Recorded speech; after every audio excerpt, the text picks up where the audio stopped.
Jimmy Akin's Mysterious World is brought to you by the Star Quest Production Network and is made possible by our many generous patrons. If you'd like to support the podcast, please visit sqpn.com/give.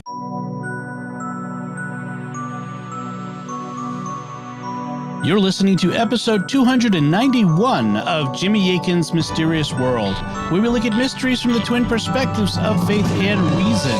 In this episode, Jimmy will be answering weird questions for New Year's.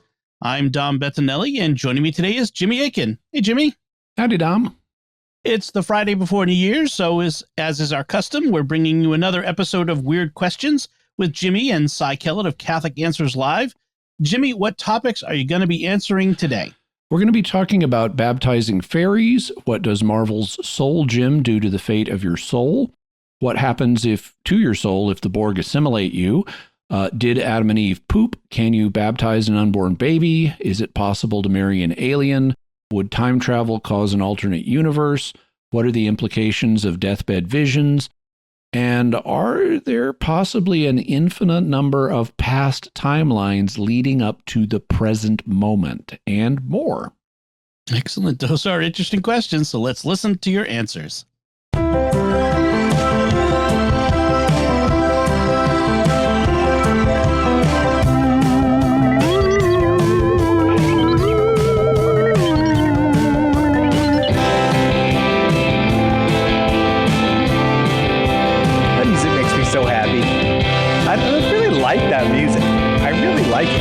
Music for Jimmy, Weird Questions with Jimmy Akin, written by some gentlemen who were just kind enough to send us a beautiful theme song with theremin in it as requested. And it was just a very kind thing to do. And Jimmy Akin is here with us for Weird Questions with Jimmy Akin. Hi, Jimmy. Hi, Cy Kellett. But speaking of weird, though, I don't know, they're not exactly synonyms, weird and mysterious, but what's on Jimmy Akin's Mysterious World today? This week, we're looking at the apparitions of Our Lady of Kibeho in Rwanda in Africa. They took place back in the 1980s. And this week, we look at the apparitions themselves. Next week, we look at the genocide that followed after the apparitions. And we look at the evidence from the faith and reason perspective about the apparitions. Very good. All right. Our Lady of Kibeho today on Jimmy Akin's Mysterious World. This is the only approved African apparition, by the way, so check it out. Oh, really? That's interesting. But how far back does this approving of apparitions go? Like, there's no, they weren't doing this in the first millennium of Christianity, were they? No. I mean, bishops would make statements about apparitions that were reported in their territory, and obviously if someone has, like, a heretical apparition, they always would have denounced that. Right.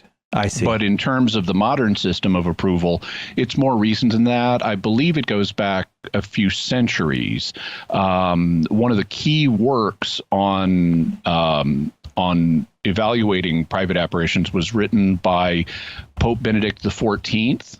And it's still used today as a key resource. He actually wrote it when he was a cardinal before he was pope, but it's a fascinating read. And these days, the process is governed by a set of guidelines that the Congregation for the Doctrine of the Faith published in 1978. Ah, gotcha. All right. Well, Jimmy, weird questions are submitted to us through various means, but they don't come to us over the phone. And one of the things about when people ask weird questions on the phone is they tend to underestimate how weird we're willing to go. Yeah, well, true. Also, they tend to think things are weirder than they are. Yeah, right. That's right. So the great benefit of doing Weird Questions with Jimmy Akin and getting the questions prepared beforehand is we know they're pretty weird. We got some weird questions coming up. Yep. Ready to take one? Absolutely. I'm going to try to read. There's some big words in this one. I'm going to do my best. Perspicacious parent asking a question originally posed by Brendan. Whichever of the standard folklore approaches one takes to fairies, it seems like it would be unusual for a fairy to be baptized, which in turn opens up some interesting questions about what's going on with Cinderella having a fairy as a godmother. Oh, I like this. Maybe there's an order of fair folk who returned to the faith, were baptized, and do good works on behalf of mortals. They're probably also suspected and persecuted by the institutional church. But Cinderella's family is part of the remnant which maintains a connection with them. Maybe this also has to do with why the stepmother treats Cinderella badly. The stepmother is an outsider and suspects what's going on in the family history, and she's putting pressure on Cinderella to try to make her renounce her pietism. Which, of course, makes it extremely dodgy to have someone with a fairy godmother marrying into a royal family. There's going to be some resistance to that. Is there reconciliation? Is the country placed under interdict? Why don't the stories address this stuff?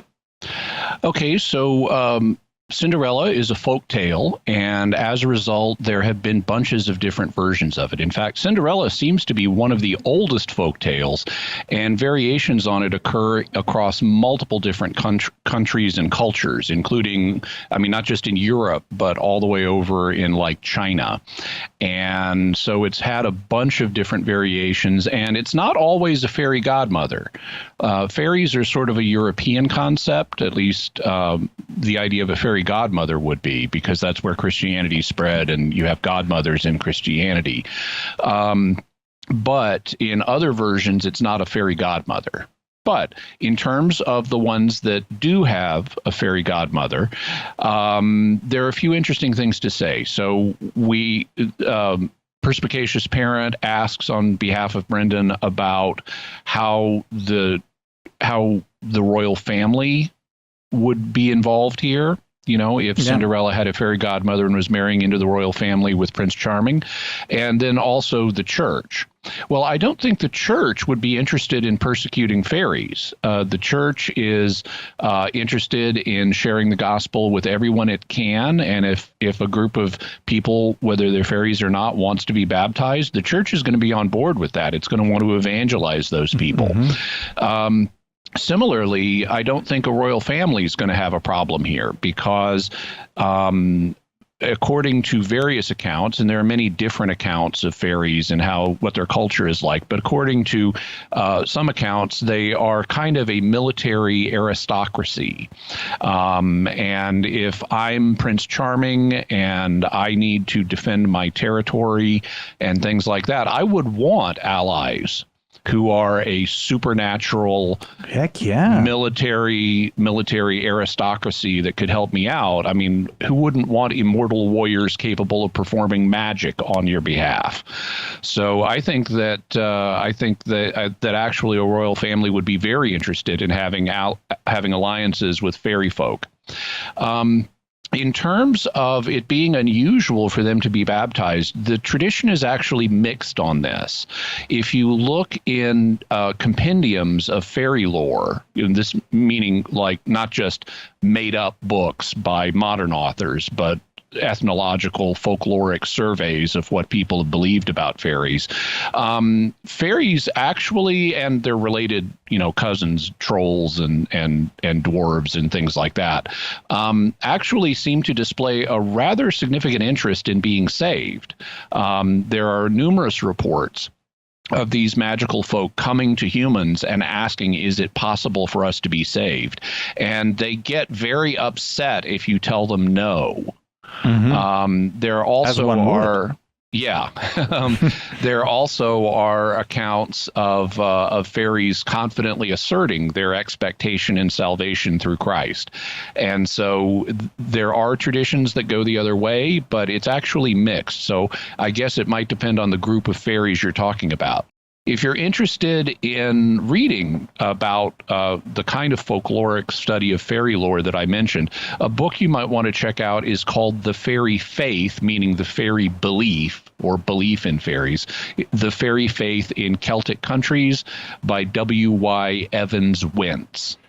Thank you. A good weird question to start with. We don't get a lot of questions about fairies, and I appreciate it, and I hope that Brendan especially is satisfied with that answer. All the questions have come to us via the internet or similar things. Are there things that are similar to the internet? I don't know. The ARPANET, that was the predecessor of the internet that was developed by and I'm blanking on the name now, the Research and Node Development Corporation. Anyway, yeah. I'm pretty sure you have it, Jimmy. You probably have the ARPANET on your computer. I just feel like Jimmy Akin would have that. Whatever it is, it's on there. Probably still ways of accessing it. This one comes from William. Okay. William has a few questions. Oh, the Rand Corporation. Oh, was the Rand Corporation that did it? Well, I believe so. But it was the ARPANET, which led to the internet, was developed as a piece of Cold War technology, because they were concerned about if nukes start dropping on America, they could knock out telephone communication systems. And so they wanted a system that would route the messages around the holes that had been punched in the communication network. And that led to the development of email packet technology, where the email gets broken up into different packets that find their own way to the target using whatever routes are available. That is cool. And all of that led to me wasting a half hour every morning when I get to work, going through things that Cat I should... videos. Yeah. I have a few questions. This is William. I have a few questions regarding the Soul Gem, one of the 6 Infinity Gems of the Marvel Comics. Of course you do, William. Don't we all? Here, I am specifically referring to the comic version versus the film version. I do not know how much you know about the Infinity Gems, so here is some important background info. They were created as part of the universe in the Big Bang. Each allows for complete universal control over a different aspect of the universe: power, space, reality, the mind, the soul, and time. Finally, the questions. I'll just do them one at a time for you. All right? Okay. The soul gem can warp and unwarp the soul. This means it can forcefully make beings evil or good. Thanos says, I can turn sinners into saints and saints into monsters. Question, what effect does this have on free will, the need for God's forgiveness, and purgatory? Well, it would seem that it would override free will, at least to a very substantial degree, so that your free will options, if you have any at all, remain constrained in, or can be constrained in a very narrow range. So that if you had someone who was a saint, and you use the soul gem on them, it constrains them to making choices that are primarily evil, or vice versa. And what that will do is change the person's, from God's perspective, is change the person's level of culpability. Because if someone doesn't genuinely have the freedom to choose good over evil, then the person is not culpable for making the evil choice. And so it would be like someone has a brain tumor that causes them to become a murderous psychopath. They're not responsible for their behavior because they didn't choose to have the brain tumor. And so in the same way, if Thanos gives you a spiritual brain tumor that makes you evil, God is not going to punish you for things that you were not responsible for choosing. Reward and punishment are based on the degree of freedom you have and how you use it. So saints turned monsters will not be punished except for what freedom they had, and vice versa. Sinners turned into forcible saints would not get credit for things they didn't actually choose freely. In terms of purgatory's function is to cure disordered desires. And if the soul gem was used to give you disordered desires, then purgatory could still clean those up. So let's suppose you're a saint and Thanos turns you into a moral monster. Well, you're not going to go to hell because you weren't responsible for the evil you did, but the soul gem may have left you with disordered desires toward intense evil, and purgatory would be capable of taking care of those. All right. William also asks, the soul gem can resurrect the dead. Thanos says, and the dead, their souls are also within my control. Question, if someone was in heaven and was resurrected, could they theoretically end up in hell after they die a second time? What about going from hell to heaven? It depends on the degree of freedom that they are brought back from the dead with. If they're brought back from the dead and have no freedom, then the state of their soul would not change. Even if they did good things in life, but with no freedom, they would still go back to hell. or even if they did bad things in life, but with no freedom, they would still go back to heaven. On the other hand, if they're brought back from the dead with genuine human freedom, then yes, they could change their destiny. And that actually coheres, or would cohere, with other situations that we know about. I mean, if you think about Lazarus, okay, he was brought back from the dead, and he was a good person, so presumably he was in heaven or on his way there being cleaned up in purgatory. But let's say Lazarus comes back. He's functioning as a normal human with normal human freedom. If he decides to reject God and commit a lot of mortal sins, well, even if he went to heaven the first time he was dead, he would go to hell the second time he was dead because he freely chose evil. And the same thing would happen with the widow of Nain's son. Let's say we don't know that he was a good or bad person, but let's say he was a bad person and he was in hell. Well, when he gets brought back to life by Jesus, the widow of Nain's son could say, wow, I don't want to go back to that place. I'm going to repent, at which point he would go to heaven. And in fact, if you study the literature regarding near-death experiences, or NDEs, this is where someone clinically dies and comes back, many people report very positive experiences when they were clinically dead, but some come back and report the opposite. They say it was bad, and that motivates them to change their lives. In fact, I have a relative who had an NDE, who came back and concluded he was not living the way he should, and he needed to clean up his life as well. So that's something that is reported in other fields. William, thank you for the. Wait, no, there's one more. Sorry, I didn't realize. Another question from William on the soul gem that Thanos uses in the comics. Could the soul gem fix original sin? Original sin is the deprivation of sanctifying grace. So if the soul gem were to be able to fix original sin, it would have to be able to supply someone with sanctifying grace. On the other hand, a consequence of and I don't know of any evidence that it does that. That would be up for Jim Starlin, the comic book writer responsible for all this, to determine, does it function that way? On the other hand, it would seem like the soul gem is capable of affecting one's desires. And so it might be able to help with the disordered desires that we have as a result of original sin. That would presumably be involved in turning a sinner into a saint. So his desires would change so that they're no longer morally disordered. Now I will say thank you, William. William, you definitely got the idea. As a matter of fact, our first two callers were quite clear on the idea of weird questions with Jimmy Akin. Ask your weird questions, and there's pretty much not a limit to how weird it can get. This one comes from Dominic. And thank goodness, a little relief from all the speculation. We're going to talk about something real, the Borg. Dominic asks, what would happen to your soul if you were assimilated by the Borg? Let's assume that the cybernetic implants and the nanoprobes keep your body alive indefinitely. You are never killed and you are never rescued. Well, in terms of what would happen to your soul, in some ways, this is quite similar to what happens with the soul gem, because the Borg override your free will. And so as a result, the state of your soul would become fixed in whatever state it was when you fell under the control of the Borg and lost your free will. It's kind of like, to give an earthly analogy, it's like if you're walking down the street and one day you have a stroke that causes you to go into a coma. Well, you don't have freedom when you're in the coma, and so the state of your soul is whatever it was when you had the stroke.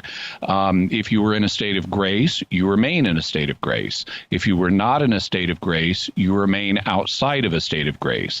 And the same thing would happen with your soul if the Borg assimilated you. If you were in a state of grace at the time of assimilation, your soul would remain in a state of grace no matter what they forced your body to do. And if your soul was not in a state of grace, then you would remain not in a state of grace until Judgment Day when Jesus returns. All right. Dominic, thanks. I was kind of hoping that answer would be longer, Jimmy, because I don't want to read the next question. I don't want to do. Tom, why did you do this to me? Why did you? Brave heart, Cyril. All right. By the way, if you are offended by the word poop, please change the station now. Tom asks this. Before the fall, did you want me to read it for you? No, I'm going to do it. Okay. I'm getting paid for this. I got to do it. Before the fall, did Adam and Eve have to poop? And if so, would their poop have been stinky? Or would they have had perfect poop? Or would they not have pooped at all? And the digestion was perfect with no need to poop. Tom, thank you. God bless you, brother. Appreciate that question. So the way that Genesis presents Adam and Eve before the fall, it doesn't give us a sense that they were possessors of superpowers. Now, there has been theological speculation that they had superpowers, and you would need something like superpowers in order to be able to avoid the need to expel waste. Total conversion of matter to energy is something that is normally achievable only by colliding matter and antimatter together. And since the human body does not naturally contain antimatter, the human body would not normally be capable of total conversion of matter to energy. And as a result, of it not being able to do total conversion, there will always be a residue of matter that is left over after the body has extracted what energy it can from our food. And that residue needs to be gotten rid of. And so unless they had some really amazing superpowers that we're not told about, then they would have needed to poop. And presumably it would have been just like it is today. There would have been microorganisms that would have gone to work on the detritus and caused it to emit an odor. Tom, thank you very much. Are you all in the booth? Are you laughing at me, or are you laughing at the question? Because it's feeling like you're laughing at me. They're not laughing at you. They're laughing near you. Yes.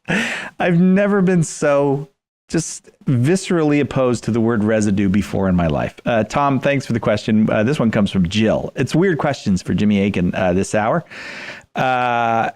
Okay. Jill asks, is it possible to validly baptize an unborn baby? I'm thinking of an instance where maybe the mother is dying and the baby is not developed enough to survive outside the womb. If it is not possible, does the reasoning implicitly contradict the church's teaching on life beginning at conception? If it is possible to validly baptize an unborn baby in emergency situations, then what about non-emergency situations? It seems like it would be a good idea just in case something happens before the baby is born. So it is possible to baptize unborn babies, and in fact, it has been done. It is sometimes done when there is a danger to the child who might not survive to birth. In fact, it's been done for more than 121 years. And the reason I say that is because 121 years ago, in 1901, the Holy Office, which was the Congregation for the Doctrine of the Faith at the time, issued a reply to a bishop who was asking when, not if, when we baptize unborn babies, can we add a small amount of the disinfectant mercury chloride to the baptismal water? So like 1 part in 1,000 to prevent infection. And the reply from the Holy Office was yes. When you baptize unborn babies, you can use a 1 to 1,000 ratio of mercury chloride in the water to help prevent infection. Now, the reason, or one of the reasons it's not done commonly, is because we haven't been used to doing it historically, because it would have been impossible to do it safely before the development of modern medicine. And even today with modern medicine, it still poses some risk and to both mother and child. And so it's not commonly done, but it can be done. And as medical technology improves and as our awareness of pregnancy and the humanity of the unborn has improved, it may become more common in the future. In fact, I've thought about writing science fiction stories where it's normal in the future for people to be baptized before they're born. Thanks very much for the question, Jill. I appreciate it. It's weird questions for Jimmy Akin. And as you can see, if you got a weird one, you're welcome to send it. You can always reach us here. radio@catholic.com is our email address. And Edgar, the new guy, will get it. radio@catholic.com, or there's lots of ways people contact Jimmy Akin as well. If you want to use one of those ways, and then we'll put a little group together and Jimmy will answer the questions. And sometimes you do weird questions on Jimmy Akin's Mysterious World too. Yeah, sometimes for Fifth Fridays, we use our Weird Questions show over on Mysterious World. Mysterious World today, Our Lady of Cabejo. If you're interested, the only approved apparition of Our Lady in Africa. Hear what Jimmy has to say about it at Jimmy Akin's Mysterious World. Right back with more weird questions. We'd like to take a moment to thank our patrons who make this show possible, including Blake N., Jennifer B., John G., Amanda M., and Stephen H. Their generous donations at sqpn.com/give make it possible for us to continue Jimmy Akin's Mysterious World and all the shows at StarQuest. And you can join them by visiting sqpn.com/give. Jimmy Akin's Mysterious World is also brought to you by DeliverContacts.com, offering top brand contact lenses at always low prices with free delivery. Visit DeliverContacts.com. And by Rosary Army, featuring award-winning Catholic podcasts, rosary resources, videos, and the School of Mary online community, prayer, and learning platform. Learn how to make them, pray them, and give them away while growing in your faith at rosaryarmy.com and schoolofmary.com.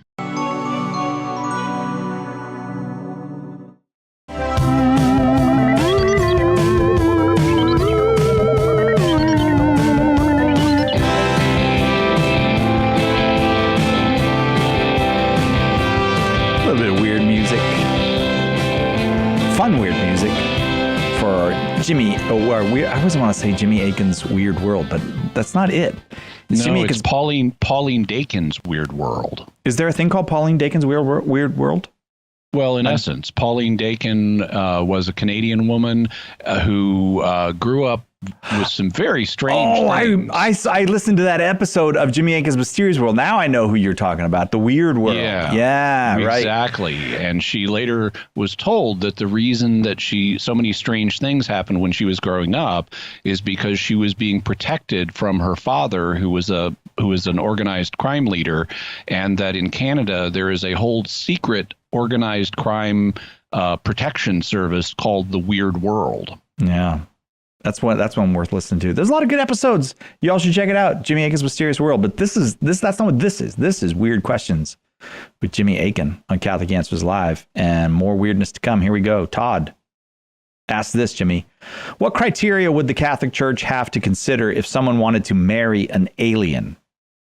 And then there are lots of sub-questions. So maybe I'll do those one at a time. What do you think? Yeah. All right. Mm-hmm. Would the couple have to prove they can consummate the marriage? Well, I don't know that the burden of proof would be on the couple, but one way or another, it would have to be proved that they are capable of consummating the marriage, because in order to have a valid marriage, you have to be able to consummate it.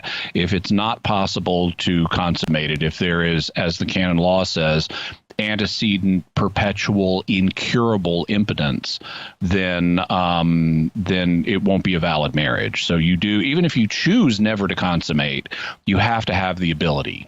Okay. Would they have to come up with some way to prove that they are the equivalent of the opposite sex? Oh, yeah, that's a good one.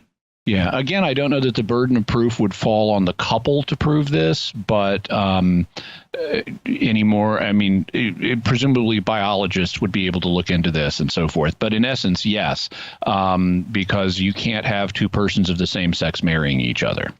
What if any child they bear might have severe disabilities because of mixing species? Well, if there really are genuinely different species, then that have no relation to each other, then they're almost certainly not going to be able to produce children. That's a common way, actually, in biology of characterizing species, of if they can produce fertile offspring together, then they're the same species. But if they're not capable of producing fertile offspring together, then they are different species. Now, that's an approximation, but it's a commonly used one. However, if the human and the extraterrestrial were able to produce children together, then the fact that the child might end up with birth defects would not determine the validity of the marriage, because there are humans that marry each other and they have genetic predispositions that will result in birth defects for their children, sometimes certain birth defects. I mean, it will happen. If this person has a child and they have a dominant gene, not a recessive one, but a dominant gene that causes a birth defect, then at least 50% of their children will have that birth defect. And if they have two copies of the birth defect causing gene that's dominant, then all of their children will have the birth defect. But that doesn't stop them from being able to marry. Now, it does affect the question of, is it reasonable to have kids, or should we have kids? But it doesn't affect the validity of the marriage, and so it wouldn't affect the validity of marriage between a human and an extraterrestrial. And finally, from Todd, to that end, the church is against bestiality. So would they have to come up with some criteria to distinguish human from beast? Yes, the church would. And the classic definition, going back to Aristotle, for what a human being is a rational animal. And so if you're an animal and you have the gift of reason so that you can think like a human, then you would count as a human being. And that got applied at times in church history to thinking about extraterrestrials. And so you would have various Christian and Catholic thinkers saying, okay, well, if there are rational animals on other planets, then whatever they look like, they're humans. By Aristotle's definition, they're humans. And so you would need a criterion or set of criteria to determine, is the extraterrestrial a human or a beast. Now, these days, we tend to not use Aristotle's definition in biology. In biology, we tend to use a set of criteria that are based on DNA. And presumably, the alien would, if they didn't have deoxyribonucleic acid, the specific genetic information carrier that terrestrial life uses, presumably they'd have something else that carries genetic information down through their generations.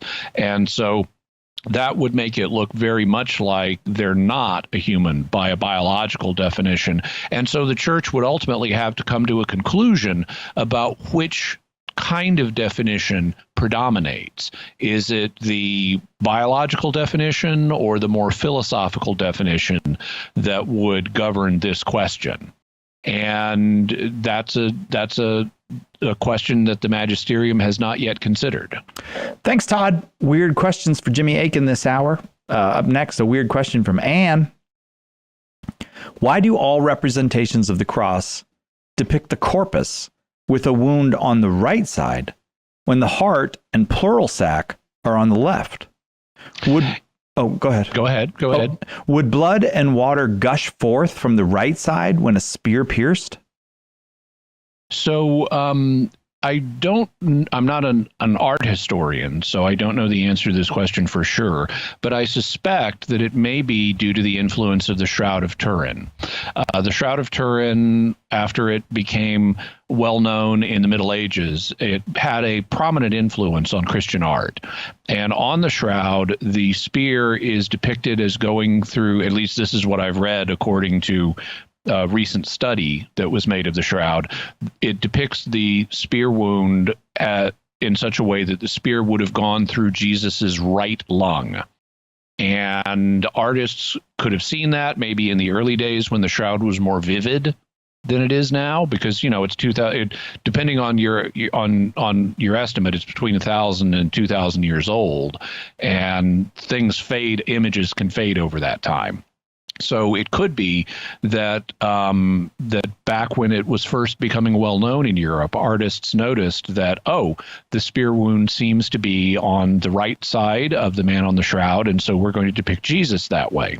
In terms of would blood and water gush forth from the right side if Jesus was pierced by the spear on that side? I think the answer is yes, and there are two possible explanations for that. Now, first of all, I should mention the water in this case is really like blood plasma where the blood is coagulated due to heart failure, and so it separates out into this clear substance that looks like water and this darker reddish substance that looks like blood.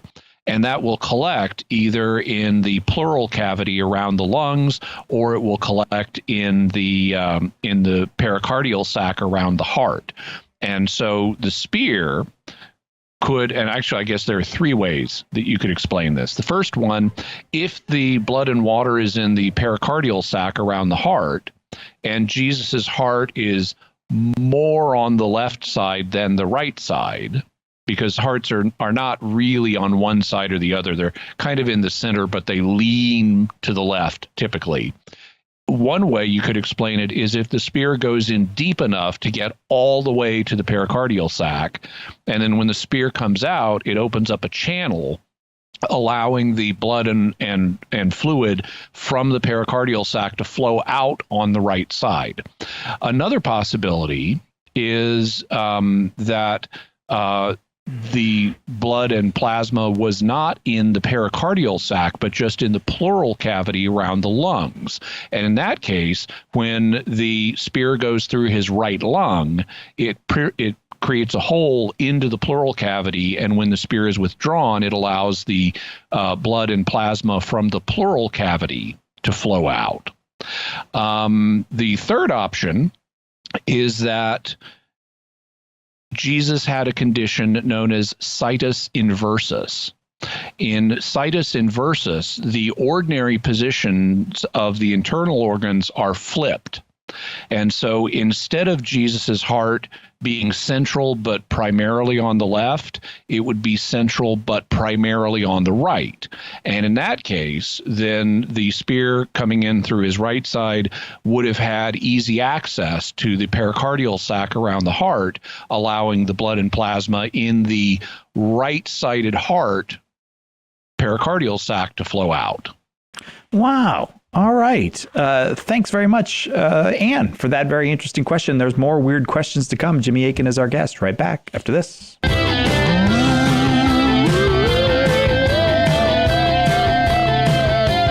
want that to be my alarm clock music. I would like to wake up to that. It would be better than the thing I have right now. That can be arranged. Can it? Is there some way to do that? Absolutely. Oh, yeah. I mean, if you have a smart alarm clock, like an Alexa device or something like that, you can tell it to play whatever you want for your alarm. Can my iPhone do it? That's what wakes me up right now, my iPhone 8 with the back cracked. Yep. All right. That's cool. Maybe I might have to get one of these tech people to show me how. Hey, I'm not taking calls right now. We're not taking calls right now. Kathy Answers Live. All the calls have come to us already via the internets and like. And Jimmy Akin is our guest, and it's weird questions for Jimmy Akin. So if you're like, I always wanted to hear a great Catholic apologist just answer the weirdest questions, well, you just stumbled upon the show for you. Linda asks this: do you think time travel would cause an alternate universe? I think yes. I think that's the most likely explanation. Now, if we're thinking about time travel where you have somebody in, let's say, the year 2022, and then they go back, they just kind of jump out of time and go back to the year 1922. So they appear in 1922, even though they weren't alive then. That's kind of the classic image we have when we're thinking about time travel.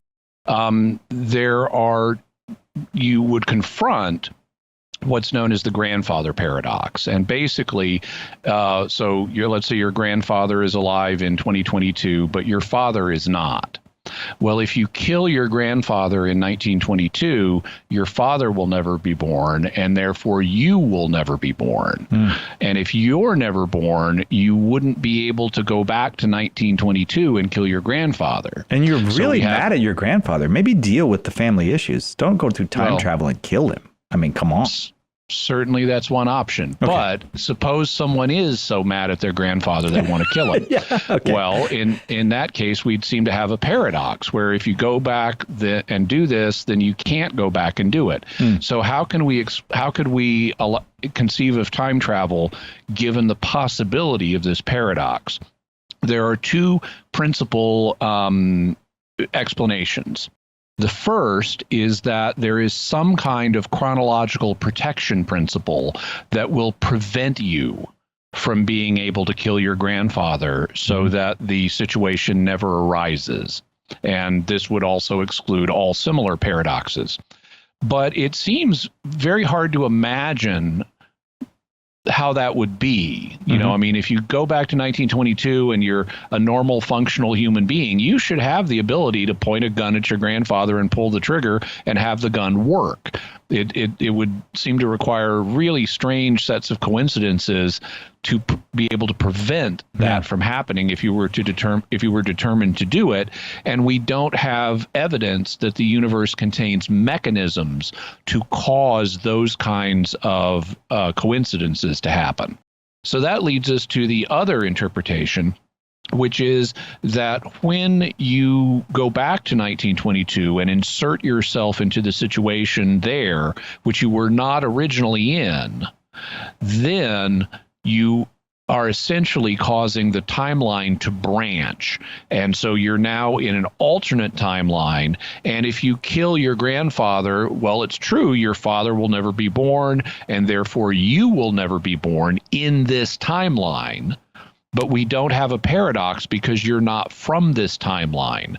You're from a different timeline where your grandfather lived, and so you got to live, and then you came here and caused a new alternate timeline. And to my mind, that's the if time travel into the past, the way we think of it, typically is possible, I think the branching timeline or alternate universe explanation is the most sensible one. Now, there are other ways that you could conceivably travel into the past that also wouldn't result in paradoxes, but they are not what we classically think of as time travel. Like merely rewinding your timeline and then living it all again forwards with no changes. That's not really what we mean by time travel. Thank you, Linda. Thank you for that weird question. Jimmy Akin is our guest. It's Weird Questions for Jimmy Akin. Christy asks this. Now, it appears that deathbed visions are a thing that is distinct from near-death experiences and hallucinations. What implications do these discoveries have from a faith perspective? Well, they're very interesting. Now, they don't affect the substance of the faith because, as Jude points out, the faith has been delivered to the saints once for all. So they're not going to tell us anything new about the faith. But there's no reason from the faith perspective to dismiss them. We know that in various cases, we know it's possible even for people to come back from death. That happened with Lazarus. It happened with the widow of Nain's son. Presumably, they might have been able to report some of their experiences. And it also happens, as we mentioned, with near-death experiences where someone is clinically dead and then comes back and they can report on their experiences. And we have all of these accounts of people who are either dying or in danger of dying, and they begin to experience these visions. These are very well documented. They happen very frequently. In fact, an uncle of mine who just died recently, a few months back, when he was also having an encounter, he didn't actually die that time, but he was having an episode where he was in danger of death, and he began to report having deathbed visions. And my aunt was there to talk to him about it. And interestingly, the content of the visions faded in his mind after a few days. He could remember the gist of what he saw, that it was really good and really beautiful. but he could no longer remember the details after a few days. In any event, we have this widely reported phenomenon, and my attitude is we should take phenomena at face value until you have reason to question it, until you have evidence that it's not what it appears to be. And in these situations, they are distinguishable from ordinary hallucinations. I mean, not in every single case, but broadly speaking, they are distinguishable from regular hallucinations. And so I would say they should be understood as what they appear to be. They're some kind of communication with the afterlife as a person is approaching death, either directly by God's grace or through something natural that God has built into human nature, or through the initiative of spirits on the other side, like angels or departed loved ones. There's some kind of information transfer between what's on the other side of life and death from what's on this side, and people are able to have some experience of these things that I don't see any reason to question it for being what it presents itself to be, which is a glimpse into the afterlife. Christy, thanks. Very good question. I appreciate it. Brian asks this. It's weird questions for Jimmy Akin. Brian asks this: if heaven is not a place, as some theologians claim, how can there be two bodies there of Jesus and Mary? Well, okay, so notice the premise: if it's not a place. So that's what we're starting with. The theologians who advocate this view will tend to point out, and it's actually a kind of related to another somewhat more sophisticated view. The more sophisticated view says the essence of heaven is spiritual union with God, but that doesn't mean there's no place where you and your body exist when you're in spiritual union with God. And so that, to my mind, is the logical explanation. Even if there's no specific region that is called heaven, if you are in perfect spiritual union with God, wherever your body is, you can be said to be in heaven, because the essence of it is being in spiritual union with God, not being in a particular location.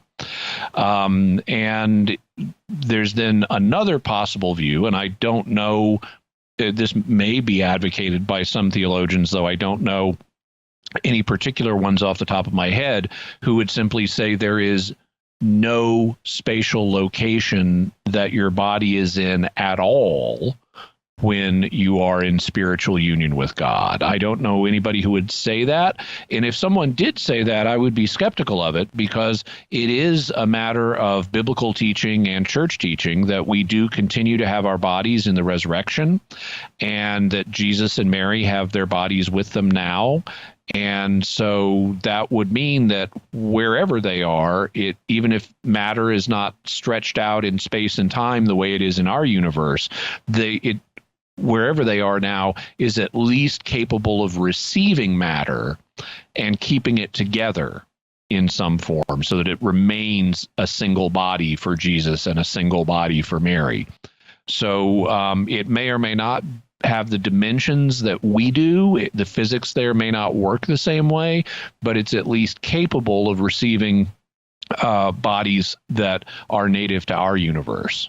Thanks, Brian. This one comes from Tom. According to Professor Hawking, we can't have free will if there is no God. He said that since we are purely material beings, all our thoughts are nothing more than brain chemistry. But brain chemistry is controlled by the laws of physics, not by us. If we have no control over our thoughts, then we never make any choice. However, when we examine what goes on in our heads, we know that we do in fact make choices. Question: isn't this then compelling evidence for the existence of God?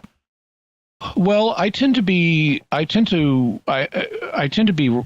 rather strict when I'm looking at arguments for the existence of God, and I try to test them pretty rigorously. And in this case, it seems to me that this would be better configured as an argument that more than mere matter exists, because we do have the experience of free will, and it doesn't seem obvious how we would have free will if our brain functions were purely the product of matter. And so putting those two things together, matter doesn't seem to explain free will. Nevertheless, we have evidence of free will. That would, to my mind, suggest that we have evidence that there is more than matter. But that doesn't mean specifically God. It's consistent with the existence of God, but I wouldn't say it proves the existence of God. I think you can prove God's existence on other grounds, like why is there matter to begin with? But if we're just looking at this argument from free will, I would say it gives us evidence that there is more to reality than just the material. Thank you very much. Let me just remind myself who that question was from. That was from Tom. Thanks very, very much. Appreciate the question. I'm going to go to, do we have time? Yeah, we got time. I'm going to go to Joe. In terms of the theory of infinite possible futures, are there any infinite numbers of past timelines? Or if all possibilities combine into one single past timeline? Do you understand that question? Yeah. So there are an infinite number of ways things could go in the future from this point forward. And there are therefore also an infinite number of things that could have led up to the current state of things in the cosmos. So God knows an infinite number of things that could happen from here on out, and he knows an infinite number of things that could have led up to now. Now, what evidence might we have from a scientific perspective that any of those would be real? Well, actually, there has been some thought given to this in the physics community. In the 20th century, there's a very famous physicist named Richard Feynman, and he pointed out that if you that in calculating the probability of where a particle will end up when we take a measurement of it, kind of the best way to calculate that is to think of every possible trajectory the particle could have taken to get to that destination, and then do a summation of those different trajectories, and that gives you the best estimate. This is known as his sum over histories model, and on some interpretations of quantum mechanics, all of those different paths actually happen, and we in the present moment are sitting at the sum of all the possible paths and all the possible futures. Well, all the possible paths. I got you. Led up to now. I got you. Now, there's more to say about that, but there's the music, so we may have to talk about that more on a future show. Well, that'll be fun, because that's an interesting question. And lots more weird questions to get to next time we do Weird Questions with Jimmy Akin. As I said, you can always just shoot us an email, radio@catholic.com, or reach out to Jimmy, one of the ways you're already in contact with him, maybe. Jimmy Akin, thanks very much. Thank you. It's always a lot of fun. We'll see you next time, God willing, right here, Catholic Answers Live. So that's it from us this time. What are your theories about the topics we covered in the weird questions that Jimmy answered today? You can let us know by visiting sqpn.com or the Jimmy Akin's Mysterious World Facebook page, sending us an email to feedback@mysterious.fm, sending a tweet to @MYS_world, visiting the StarQuest Discord community at sqpn.com/Discord, or calling our mysterious feedback line at 619-738-4515. That's 619-738-4515. And I want to say a special word of thanks to Oasis Studio 7 for the video and animation work they did on this episode. Looking forward to the new year. If you have any video, animation, or design work you need done, you can hire them to do it for you. So check out what they do. Look at one of the Mysterious World videos on my YouTube channel, which is youtube.com/Jimmy Akin. While you're there, be sure to like, comment, and subscribe so that by engaging, you tell YouTube that the video was engaging, so it'll show it to other people, and you can help the channel grow that way. I am trying to grow my channel, so please do subscribe and be sure to hit the bell notification so that you always receive a notification when I have a new video, whether it's Mysterious World or one of the others that I'm usually releasing several times a week now. So, Jimmy, what's our next episode going to be about? Next week, we're going to be looking at disturbing near-death experiences. There's a common perception that all NDEs are blissful, wonderful experiences where you get a taste of heaven, but that's not true. There are a surprising number of them that contain difficult, disturbing elements, and some people feel like they've just come back from hell. So next week, we're going to be balancing the scales and giving you the facts about what near-death experience researchers have actually found. Excellent. Folks, be sure to check out the Mysterious World bookstore at mysteriousworldstore.com for links to all the books and videos that Jimmy mentions in the show. You can find links to Jimmy's resources from our discussion on our show notes at mysterious.fm/291. And remember, to help us continue to produce the podcast, please visit sqpn.com/give. Jimmy Akin's Mysterious World is also brought to you by Tim Shevlin's personal fitness training for Catholics, providing spiritual and physical wellness programs and daily accountability check-ins. Strengthen yourself to help further God's kingdom. Work out for the right reason with the right mindset. Learn more by visiting fitcatholics.com. And by The Grady Group, a Catholic company bringing financial clarity to their clients across the United States, using safe money options to produce reasonable rates of return for their clients. Learn more at GradyGroupInc.com. And by Great Lakes Customs Law, helping importers and individuals with seizures, penalties, and compliance with U.S. customs matters throughout the United States. Visit GreatLakesCustomsLaw.com. Until next time, Jimmy Akin, thank you for exploring with us our mysterious world. Thanks, Dom. And once again, I'm Dom Bettinelli. Thank you for listening to Jimmy Akin's Mysterious World on StarQuest, and Happy New Year, everyone. Howdy, folks. This is Jimmy Akin with a special message as we approach the Christmas season. 5 years ago, StarQuest launched Jimmy Akin's Mysterious World, which has become one of the most popular Catholic podcasts. The show educates and entertains tens of thousands of people every month, exploring mysteries and showing how we can use critical thinking to evaluate extraordinary claims. We're very proud of how Mysterious World has grown and fulfills our gospel mission. But we're not done yet. We are reaching tens of thousands, but even more people could benefit from hearing this and all the shows at StarQuest in our unique apostolate of spreading the gospel with podcasts and videos. To keep growing, to fulfill that mission, we need your help. In the course of the nearly 300 episodes of Mysterious World, we've continually improved the show, adding a video version and animations that help illustrate the concepts we discuss. We've also begun adding video to our other shows, as well as to enhance their presentations and reach new audiences. We've also launched new shows, most recently The Secrets of Sacred Art, which is best enjoyed as a video. And we have plans for even more growth, bringing the light of Christ to even more people online. We need your help, though, to make that happen. We have many generous supporters, but as time goes on, some people inevitably have to step back from giving. As a result, our resources have started to decrease. That's why it's very important that we hear from you this Advent and Christmas, the time of year when nonprofits receive most of their support for the year. If you're already a supporter of StarQuest, we thank you and ask you to prayerfully consider increasing your support at this time. If you're not yet a financial supporter, please become one now. Every gift counts. Could you give $15 or even just $10 a month? Whatever level of support you can offer, please show your support for SQPN this Christmas, and remember that your gifts may be tax deductible. Just go to sqpn.com/give. That's sqpn.com/give. May God bless you this Advent, and may you have a blessed Christmas season.